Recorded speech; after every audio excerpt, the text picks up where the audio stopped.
शास्त्र रीति कहती है शिवलिंग घर में एक होना चाहिए।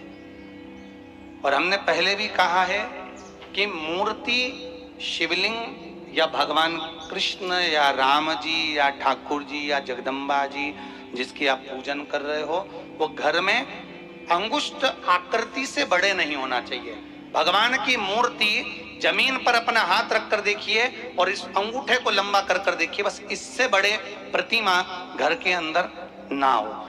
इस अंगुष्ठ आकृति से जितनी छोटी छोटी छोटी छोटी मूर्ति होती है उसको सेवा कम करना पड़ती है। बड़ी मूर्ति होती चली जाती है उसको सेवा ज्यादा करना पड़ती है। जैसे घर में छोटा बच्चा रहता है उसको कुछ भी पहना दो, कैसे भी पहना दो, दूध पिलाओ, सुला दो, पटक दो, खिलौने के साथ खेलता रहेगा। बच्चा बड़ा हो गया, उसके मनपसंद कपड़े चाहिए, मैं ये नहीं पहनूंगा, मुझे ये नहीं पहनना, मुझे ये नहीं पहनना, मुझे वो नहीं पहनना, उसके पसंद का। तो मूर्ति बड़ी है उसकी सेवा।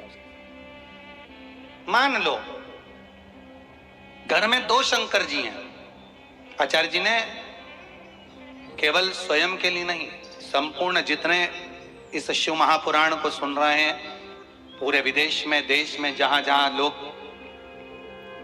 फेसबुक यूट्यूब के माध्यम से इस पावन कथा को श्रवण कर रहे हैं, बहुत ध्यान से, बहुत सुंदर प्रश्न आचार्य जी ने करा है, पाठक जी ने। घर में मान लो दो शिवलिंग है तो फिर करना क्या है, उसका क्या करें?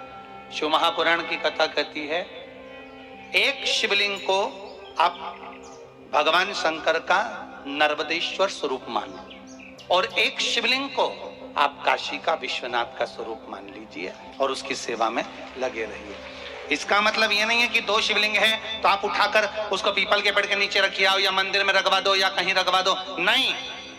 जैसे घर में जो बच्चा रहता है उसको हम किसी को दे नहीं सकते, माँ बड़ा पक्का मन बनाना पड़ता है तब जाकर अपने बच्चे को किसी को देती है, नहीं तो मायके तक छोड़ना पसंद नहीं करती अपनी औलाद को माँ। तो हम हमारे भगवान को कैसे छोड़ दें? हम हमारे परमात्मा को कैसे छोड़ सकते? नहीं, हम उस परमात्मा को नहीं छोड़ सकते। हम कैसे त्याग?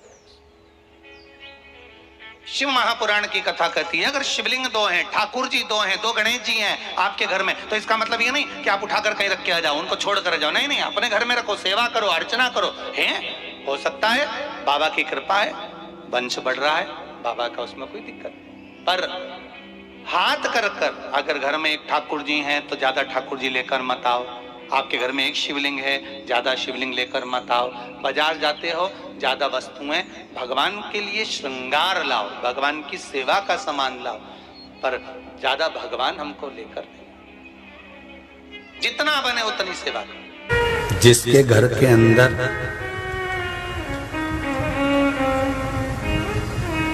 शिवलिंग रहता है, घर के बाहर नहीं, घर के अंदर,